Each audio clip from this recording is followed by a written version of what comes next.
Today I'm going to talk about the U-boat U-51. This is the black bronze model. It's limited to 300 pieces. I'm being very careful to use gloved hands. This particular piece consists of two black layers, black steel, and a bronze layer. And the bronze actually takes on some of the character of the wearer. So I don't want to spoil it for a further wearer of the watch. So I just wanted to tell you a little bit about what makes this special. The first thing is that U-boat are very masculine pieces. I'm actually currently wearing a piece that's been on loan to me now for a few weeks, and that's the Classico, presented in sterling silver. And I've really grown to like it. Unfortunately, I've got to hand it back. I'd love to wear this piece as well, but as I say, unfortunately it's not possible at this juncture. When you actually look at U-boat pieces, they actually feature this sort of sandwich dial construction, and what you've got is you've got two layers, two discs on the dial which overlap each other, and on the numerals and the indices you actually see the lower plate peeping through. This particular one has a black dial which lays over another dial which is presented in bronze. The pushers are bi-colour, and they've got this very prominent crown here, depicted at 9 o'clock or featured at 9 o'clock rather than the conventional 3 o'clock.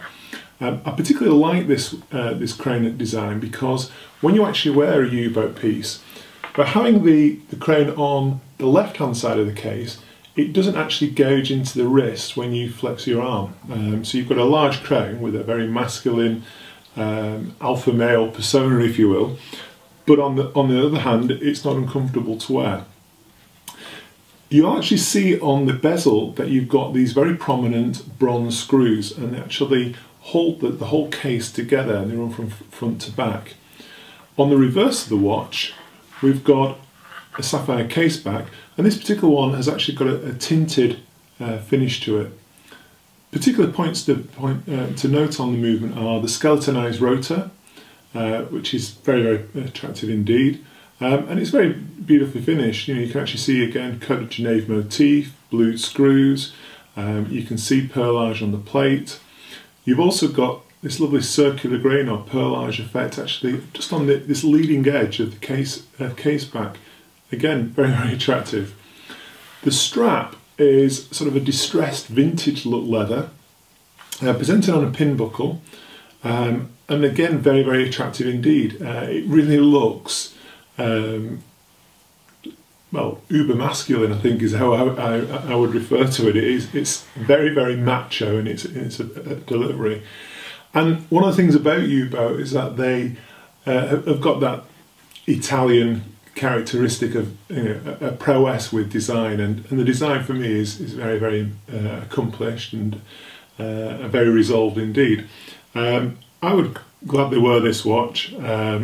I'm interested as well to see how it changes with time, because the thing about the bronze finish is that it acquires a patina, it changes with time, and so the watch that we're looking at here in years to come will look very different, and it will actually be influenced by the wearer's lifestyle. So for example, has it been exposed to moisture? Being blunt about it, the perspiration on the wearer's wrist will possibly have some effect, the acidity of that. Various characteristics will actually influence how this watch will look, and in effect you'll not have two U-boats looking the same several years down the line. And actually that's quite appealing to me. I quite like that characteristic. Interesting piece, and I think again something that's worth looking at.